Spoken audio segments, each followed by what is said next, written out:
శబరిమల ఆలయం కేంద్రంగా నెలకొన్న వివాదం ఏంటి?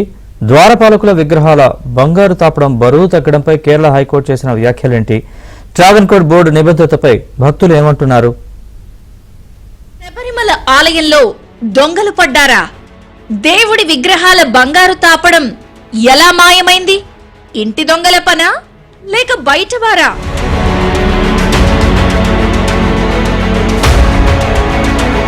శబరిమల ఆలయంలోని విగ్రహాల బంగారు తాపడం బరువు 4.5 కిలోలకు పైగా తగ్గడం తీవ్ర దుమారం రేపుతోంది.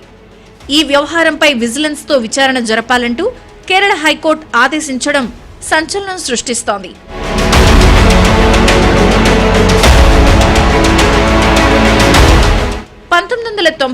లో శబరిమల ఆలయంలో ద్వారపాలకుల విగ్రహాలను ఏర్పాటు చేశారు.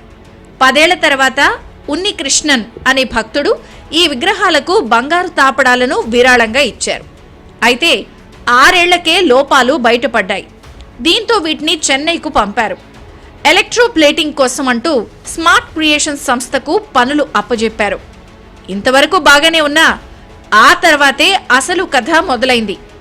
బంగారు తాపడాలను తొలగిస్తున్నామంటూ ట్రావెన్కోర్ దేవస్థానం ఎవరికీ చెప్పలేదు.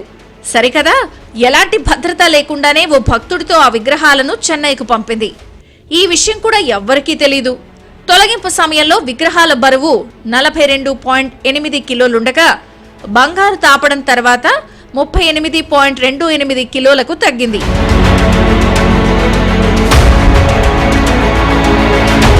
ఆ తర్వాత విషయం తెలుసుకున్న ఓ భక్తుడు కేరళ హైకోర్టులో పిటిషన్ వేశారు.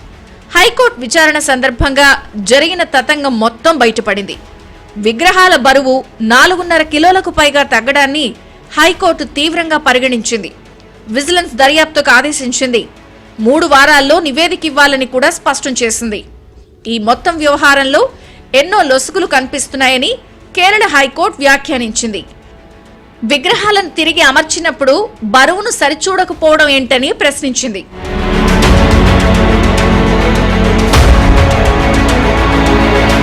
ఈ ఘటనతో ట్రావెన్కోర్ బోర్డు నిబద్ధతపై మరోసారి చర్చ మొదలైంది.